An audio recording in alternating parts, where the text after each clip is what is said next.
കോളിളക്കം സൃഷ്ടിച്ച തൃപ്പൂണിത്തുറ തെരഞ്ഞെടുപ്പ് കേസിൻ്റെ വിധി വന്നു. പ്രതീക്ഷിച്ച പോലെ തെരഞ്ഞെടുപ്പ് ഹർജി തള്ളി. പക്ഷേ നമ്മുടെ നാട്ടിലെ പത്രമാധ്യമങ്ങളും ചില രാഷ്ട്രീയ നേതാക്കളും വിചാരിച്ചത് ഈ തെരഞ്ഞെടുപ്പ് കേസിൻ്റെ വിധി ഹർജിക്കാരന് അനുകൂലമാകും, വിജയിച്ച സ്ഥാനാർത്ഥിയുടെ തെരഞ്ഞെടുപ്പ് ഹൈക്കോടതി റദ്ദാക്കും എന്ന് മാത്രമല്ല, തോറ്റ സ്ഥാനാർത്ഥി ജയിച്ചായിട്ട് പ്രഖ്യാപിക്കും എന്നുകൂടിയാണ്.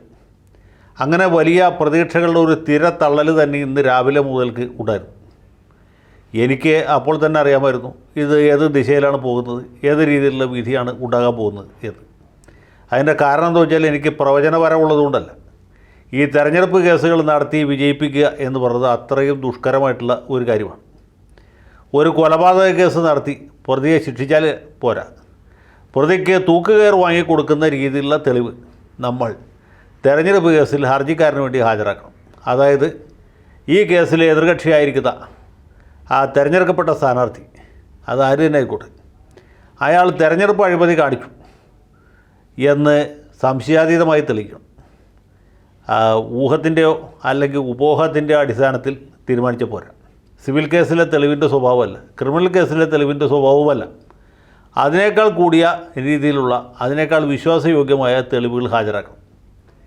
എങ്കിൽ മാത്രമേ കോടതി ഈ കാര്യത്തിൽ ഇടപെടുകയുള്ളൂ. ഇത് സംബന്ധിച്ച് നിയമം വളരെ വളരെ മുമ്പ് തന്നെ സെറ്റിൽഡാണ്. കാരണം ജനങ്ങളുടെ വിധിയെ കോടതി വിധി കൊണ്ട് മറികടക്കാൻ പാടില്ല. കോടതി വിധി കൊണ്ട് ജനങ്ങളുടെ വിധിയെ അട്ടിമറിക്കാനും പാടില്ല. അപ്പോൾ ഒരാളൊരു തെരഞ്ഞെടുപ്പിൽ ജയിച്ചു കഴിഞ്ഞാൽ അയാളുടെ ജയം പ്രത്യേകിച്ച് അഴിമതിയൊന്നുമില്ലാതെ അല്ലെങ്കിൽ മറ്റ് മാൽപ്രാക്ടീസ് ഒന്നും കൂടാതെ നടന്നതാണ് എന്നാണ് അനുമാനം. അതിനെ മറികടക്കണമെങ്കിൽ അതിശക്തമായ തെളിവുകൾ ഹാജരാക്കണം.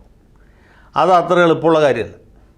നമ്മുടെ കേരള സംസ്ഥാനത്ത് തന്നെ അങ്ങനെ തെരഞ്ഞെടുപ്പ് അഴിമതിയുടെ പേരിൽ അസ്ഥിരപ്പെടുത്തപ്പെട്ട കേസുകൾ വളരെ കുറവാണ്. ഉദാഹരണത്തിന് പണ്ട് CH മുഹമ്മദ് കോയുടെ KM മാണിയുടെ തെരഞ്ഞെടുപ്പുകൾ അസ്ഥിരപ്പെടുത്തി. സുപ്രീം കോടതി ചെന്നപ്പോൾ അത് രണ്ടും പുനഃസ്ഥാപിച്ചു. അതുപോലെ മട്ടാഞ്ചേരി നിയോജകമണ്ഡലത്തിൽ നിന്ന് സക്കറിയ സേട്ടു ജയിച്ച തെരഞ്ഞെടുപ്പ് അത് ഹൈക്കോടതി അസ്ഥിരപ്പെടുത്തി, സുപ്രീം കോടതി ചെന്നപ്പോൾ വീണ്ടും പുനഃസ്ഥാപിച്ചു. അതുപോലെ നിരവധി അനവധി കേസുകൾ ഉണ്ടായിട്ടുണ്ട്. കാരണം ഇതിൽ ഡിഗ്രി ഓഫ് പ്രൂഫ് വളരെ കൂടിയതായിരിക്കും. പിന്നെ ഇത് രണ്ടും ഹൈക്കോടതിയും അസ്ഥിരപ്പെടുത്തി, സുപ്രീം കോടതി അത് ശരിവച്ച ഒരു കേസെന്ന് പറഞ്ഞത് മൂവാറ്റുപുഴയിൽ നിന്ന് PC തോമസ് ജയിച്ച തെരഞ്ഞെടുപ്പാണ്. പാർലമെൻറ്റിലേക്കുള്ള തെരഞ്ഞെടുപ്പായിരുന്നു. മതപരമായ ചിഹ്നങ്ങൾ ഉപയോഗിച്ചു, ദുരുപയോഗം ചെയ്തു എന്ന കാരണം പറഞ്ഞ് കേരള ഹൈക്കോടതി PC തോമസിൻ്റെ വിജയം റദ്ദാക്കി. അത് സ്റ്റേ വാങ്ങിച്ച് MP ആയിട്ട് തുടർന്നു. കാലാവധി കഴിഞ്ഞതിന് ശേഷമാണ് അതിൻ്റെ സുപ്രീം കോടതി വിധി വന്നത്. PC തോമസ് തെരഞ്ഞെടുപ്പ് അഴിമതി നടത്തി എന്ന് തന്നെ സുപ്രീം കോടതിയും കണ്ടെത്തി. അതേ തുടർന്ന് തെരഞ്ഞെടുപ്പ് കമ്മീഷൻ അദ്ദേഹത്തിന് 3 കൊല്ലം അയോഗ്യത കൽപ്പിച്ചു.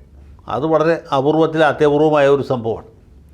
പിന്നെ തെരഞ്ഞെടുപ്പ് ഹർജികൾ വിജയിച്ചിട്ടുള്ള ഒന്നുകിൽ വ്യാജ ജാതി സർട്ടിഫിക്കറ്റിൻ്റെ കേസായിരിക്കും, നമ്മുടെ കൊടിക്കുന്നിൽ സുരേഷിൻ്റെ കാലത്തിലുണ്ടായ പോലെ, അല്ലെങ്കിൽ ഇപ്പോൾ സമീപകാലത്ത് ദേവികുളം MLA-ക്കെതിരായിട്ടുണ്ടായ വിധി പോലെ, അതുപോലെ വോട്ടെണ്ണലിൽ വന്ന ക്രമക്കേടായിരിക്കും, ഡബിൾ വോട്ടിംഗ് ആയിരിക്കും.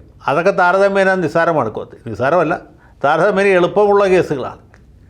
ഈ തെരഞ്ഞെടുപ്പ് അഴിമതി തെളിയിക്കുക എന്ന് വെച്ചാൽ വളരെ ദുഷ്കരമാണ്. അതുകൊണ്ടാണ് എനിക്കൊരു അത്ഭുതം തോന്നിയില്ല തൃപ്പൂണിത്തുറ കേസിൽ ഇതൊക്കെ തന്നെ സംഭവിക്കുള്ളൂ എന്നറിയാൻ പറ്റും.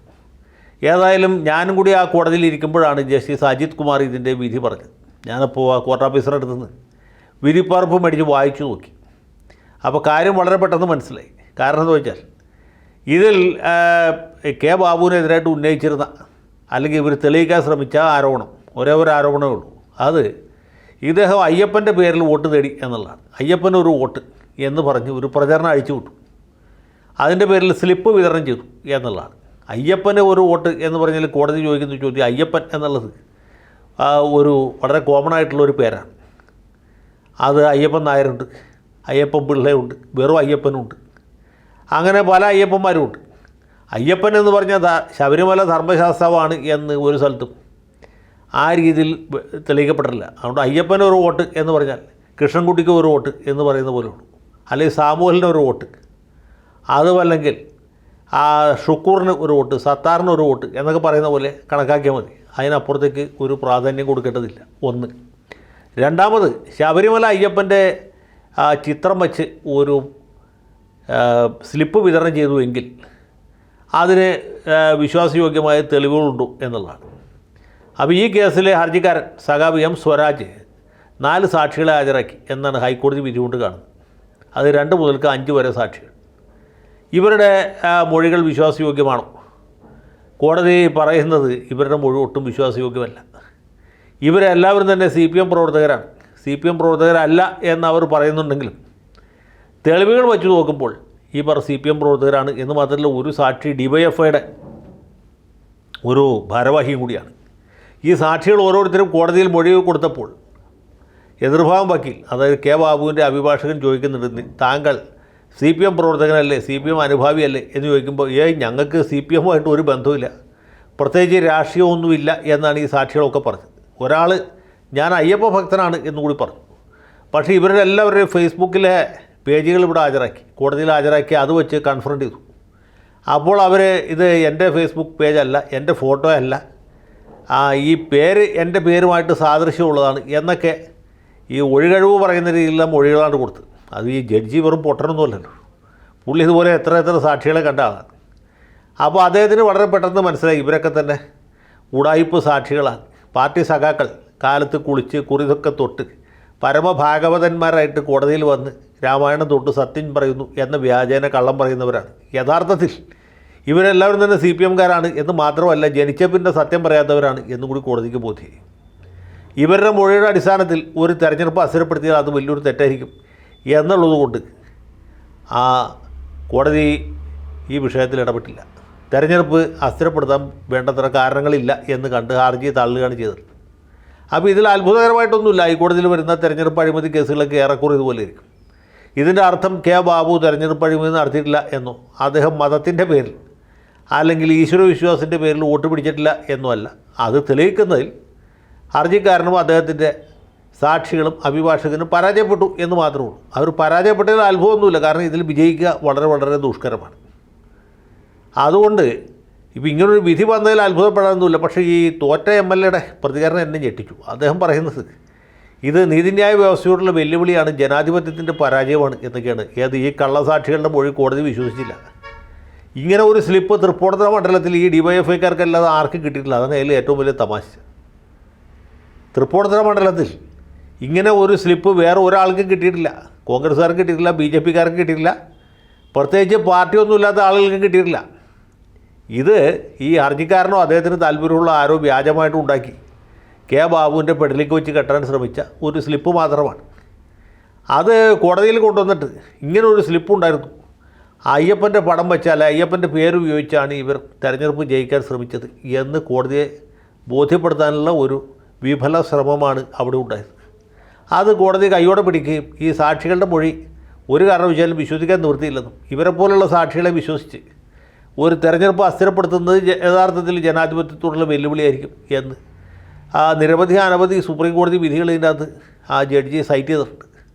അതിൻ്റെയൊക്കെ അടിസ്ഥാനത്തിലാണ് ഈ തെളിവുകൾ തേച്ച് ഉരച്ച് പരിശോധിച്ചിട്ടുള്ളത്. അപ്പോൾ കോടതിക്ക് ബോധ്യം വന്നു ഈ സാക്ഷികൾ സത്യവുമായിട്ട് യാതൊരു ബന്ധവുമില്ലാത്തവരാണ്, ഇവരൊക്കെ പാർട്ടി പ്രവർത്തകരാണ്, നിഷ്പക്ഷരായിട്ട് അഭിനയിക്കുന്ന വെറും ഫ്രോഡുകളാണ് എന്ന് ബോധ്യപ്പെട്ടു. കോടതി ഹർജി നിഷ്കരണം തള്ളിക്കളഞ്ഞു. ഇത്ര ഉണ്ടായിട്ടുള്ളൂ. ഇതിൽ പ്രത്യേകിച്ച് അത്ഭുതമൊന്നും സംഭവിച്ചിട്ടില്ല. മിക്കവാറും ഏത് കേസിലും സംഭവിക്കുന്ന കാര്യങ്ങൾ തന്നെയാണ് ഇവിടെ സംഭവിച്ചിട്ടുള്ളത്. ഏതായാലും അയ്യപ്പസ്വാമി ബാബുവിനെ വിജയിപ്പിക്കാൻ നേരത്തെ തീരുമാനിച്ചിരുന്നു. ശബരിമല മേൽശാന്തിയാണ് ഇദ്ദേഹത്തിന് ജാമ്യസംഖ്യ കെട്ടിവെക്കാനുള്ള പൈസ കൊടുത്തത്. ആദ്യമധ്യാന്തം ബാബു അയ്യപ്പസ്വാമിയുടെ നാമത്തിൽ തന്നെയാണ് വോട്ട് പിടിച്ചത്. ഞാൻ തന്നെ അദ്ദേഹത്തിൻ്റെ പ്രചരണം അടുത്ത് നിന്ന് കണ്ടതാണ്. ശബരിമല അയ്യപ്പനോടുള്ള സ്വരാജിൻ്റെ അവഹേളനവും അയ്യപ്പസ്വാമി മാളികപ്പുറമായിട്ട് കല്യാണം നടന്നതിനെ പറ്റി നടത്തിയ പ്രസംഗമൊക്കെ ബാബുവും അദ്ദേഹത്തിൻ്റെ സഹപ്രസംഗകരും എല്ലാ സ്ഥലത്തും വളരെ ഊർജിതമായി ഉന്നയിച്ചിരുന്നു. പക്ഷേ ഇതൊക്കെ കോടതിയിൽ തെളിയിക്കാൻ പറ്റണം. ഇത് കേട്ട സാക്ഷികളെ ഹാജരാക്കണം, കണ്ട സാക്ഷികളെ ഹാജരാക്കണം. അല്ലാതെ ഈ ഉടായിപ്പ് സാക്ഷികളെ കൊടുത്തിട്ട് കുറ്റം തെളിയിക്കാൻ ശ്രമിച്ചാൽ കേസ് തള്ളിപ്പോവും. അത് തന്നെ ഈ കേസിൽ സംഭവിച്ചിട്ടുള്ളൂ. അതുകൊണ്ട് ഇതിൽ യാതൊരു അത്ഭുതവുമില്ല. ഇങ്ങനെയുള്ള കേസുകൾ കൊടുത്താൽ ഇതുപോലുള്ള വിധികൾ തന്നെ ഉണ്ടാകും.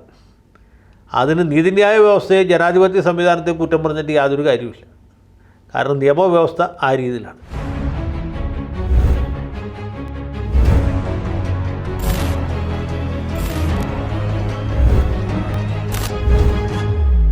കൂടുതൽ വാർത്തകളും വിശേഷങ്ങളും നിങ്ങളിലേക്ക് എത്താൻ ABC മലയാളം സബ്സ്ക്രൈബ് ചെയ്യുക, ബെൽ ബട്ടണും അമർത്തുക.